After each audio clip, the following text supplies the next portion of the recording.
The English monarchy, steeped in centuries of tradition and history, embodies both continuity and change. From the grandeur of Buckingham Palace to the solemnity of the state opening of Parliament, it symbolizes national identity. Yet, the monarchy has evolved, adapting to modern values and societal shifts. The recent royal weddings and public engagements reflect a blend of heritage and contemporary relevance, showcasing a family that, while rooted in tradition, strives to connect with the people it serves. Today, we will discuss the House of Plantagenet, one of the most powerful royal dynasties in English history, ruling from the 12th to the 15th century. However, by the late 14th and early 15th centuries, divisions within the family led to two rival branches: the House of Lancaster, represented by the red rose, and the House of York, symbolized by the white rose. Their struggle for the English throne led to a series of civil wars known as the Wars of the Roses, 1455 to 1487, a conflict that reshaped England's monarchy. The House of Lancaster was founded by John of Gaunt, the fourth son of King Edward III. His descendants, particularly his son Henry IV, took the English throne in 1399 after overthrowing Richard II, the last direct male descendant of Edward III's eldest son. The Lancastrians ruled England through Henry IV, his son Henry V, and his grandson Henry VI. While Henry V was a successful warrior king, best known for his victory at Agincourt, 1415, during the Hundred Years' War, his successor, Henry VI, was weak and mentally unstable, leading to political instability. The House of York descended from another of Edward III's sons, Edmund of Langley, Duke of York.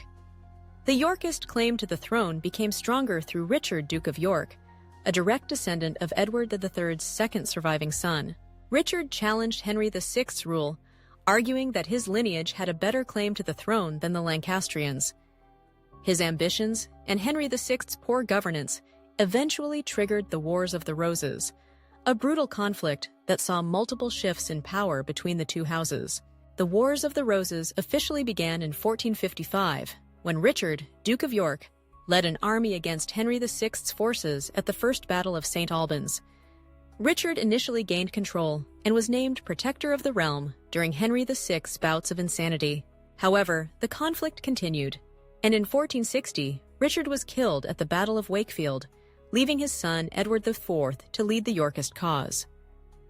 Edward IV later defeated the Lancastrians, deposed Henry VI, and became king in 1461, marking the first Yorkist rule in England. Edward IV ruled effectively, restoring order after years of civil war. However, his sudden death in 1483 led to a new crisis. His young son, Edward V, was set to inherit the throne, but his uncle, Richard, Duke of Gloucester, took control as Richard III. Richard's controversial usurpation and the mysterious disappearance of Edward V and his brother, the princes in the Tower, made him an unpopular ruler. His reign lasted only 2 years before he was defeated by Henry Tudor, a Lancastrian claimant, at the Battle of Bosworth Field, 1485. Henry Tudor, later Henry VII, united the houses of Lancaster and York by marrying Elizabeth of York, Edward IV's daughter.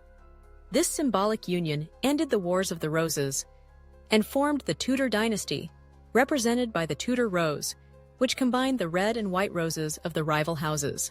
Under Henry VII's rule, England transitioned into a period of stability, strengthening the monarchy and curbing the power of rebellious nobles. Despite their rivalry, both the Lancastrians and Yorkists contributed significantly to English history. The House of Lancaster produced Henry V, one of England's greatest medieval kings, while the House of York brought a period of economic growth and administrative reforms under Edward IV. However, their infighting weakened the Plantagenet dynasty, ultimately leading to its downfall. The Wars of the Roses also had lasting effects on England's political and social structure. The war greatly reduced the power of the medieval nobility, allowing the monarchy to consolidate power. This shift paved the way for the strong Tudor monarchy, which ruled for over a century and brought significant changes, including the English Reformation and the expansion of royal authority.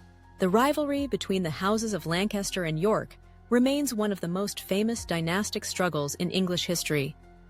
It has inspired countless works of literature, including Shakespeare's historical plays and modern adaptations like George R.R. Martin's Game of Thrones, which drew inspiration from the Wars of the Roses. The struggle for power between these two houses left a lasting legacy, shaping the future of England's monarchy and governance. By the end of the 15th century, the Tudor dynasty had firmly established itself, ending the conflicts that had plagued England for decades.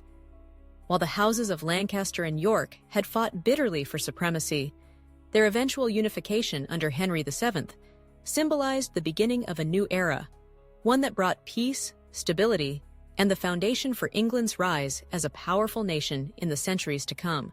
Thank you very much.